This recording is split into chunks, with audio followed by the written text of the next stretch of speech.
tinangkang patayin ni Saul si David. 19 na kabanata. Minsan, sinabi ni Saul kay Jonathan at sa lahat ng lingkod niya na patayin si David. Pero mahal ni Jonathan si David, kaya binigyan niya ng babala si David. Sinabi niya, "Naghahanap ng pagkakataon ang aking ama para patayin ka. Kaya mag-ingat ka.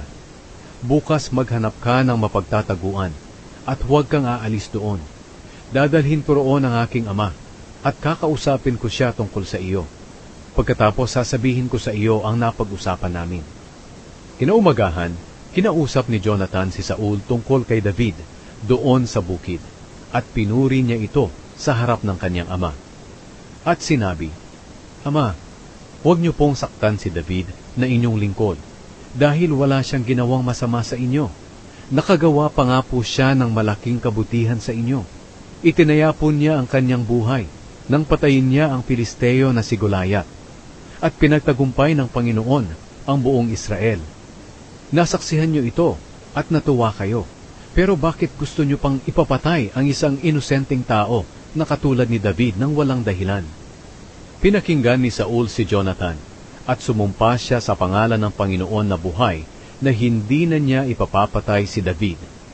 Ipinatawag ni Jonathan si David at sinabi niya rito ang lahat ng pinag-usapan nila ni Saul. Dinala ni Jonathan si David kay Saul at muling pinaglingkuran ni David si Saul gaya ng dati.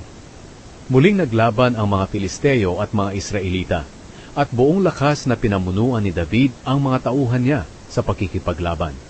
Sinalakay nila David ng buong lakas ang mga Filisteo, kaya natalo ang mga ito at nagsitakas.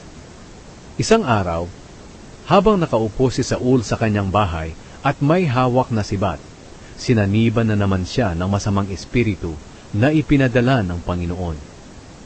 Habang tumutugtog si David ng alpa, sinubukang itusok ni Saul si David sa dingding sa pamamagitan ng pagsibat dito, pero nakaiwas si David. Kinagabihan, tumakas si David. Nagpadala naman ang mga tauhan si Saul para magmanman sa bahay ni David at para patayin ito kinaumagahan. Pero binalaan si David ng kanyang asawang si Michal, "Kung hindi ka tatakas ngayong gabi, papatayin ka bukas." Kaya tinulungan niya makababa si David sa bintana at tumakas si David. Kumuha naman si Michal ng isang Diyos-Diyosan at inihiga sa kama. Kinumutan niya ito at binalot ng balahibo ng kambing ang ulo nito. Nang dumating ang mga taong ipinadala ni Saul para hulihin si David, sinabi sa kanila ni Michal na may sakit ito at hindi kayang bumangon sa higaan. Nang ibinalita nila ito kay Saul, pinabalik sila ni Saul para tingnan nila mismo si David at sinabihan ng ganito, "Dalhin ninyo siya sa akin na nakahiga sa kanyang higaan para mapatay ko siya." Pero nang pumasok sila sa bahay ni David, nakita nila na ang nakahiga ay isang Diyos-Diyosan na may balahibo ng kambing sa ulo. Sinabi ni Saul kay Michal, "Bakit mo ako niloko at pinatakas ang aking kaaway?" Sumagot si Michal, "Sinabi niya sa akin na papatayin niya ako kapag hindi ko siya tinulungang makatakas." Nang makatakas si David, pumunta siya kay Samuel sa Rama at sinabi niya ang lahat ng ginawa ni Saul sa kanya. Pagkatapos nito, pumunta sila ni Samuel sa Nayot at doon nanirahan. Nabalitaan ni Saul na si David ay nasa Nayot sa Rama, kaya nagpadala siya ng mga tauhan para hulihin si David.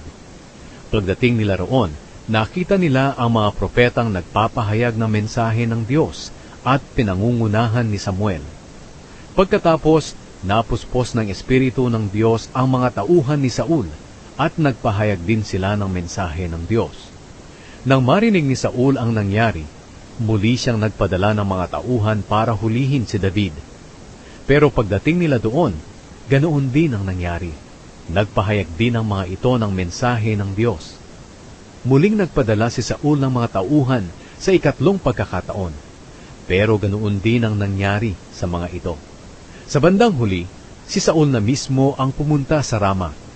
Pagdating niya sa malaking balon ng Seku, nagtanong-tanong siya kung nasaan sina Samuel at David. Sinabi sa kanya na nasa Nayot sila. Kaya pumunta si Saul sa Nayot. Pero habang nasa daan, pinuspos rin siya ng Espiritu ng Diyos at nagpahayag din siya ng mensahe ng Diyos hanggang sa makarating siya sa Nayot. Nang naroon na siya, hinubad niya ang kanyang damit at nagpahayag ng mensahe ng Diyos sa harapan ni Samuel. Nahiga siya ng nakahubad buong araw at gabi. Ito ang dahilan kung bakit nagtatanong ang mga tao, naging propeta na rin ba si Saul?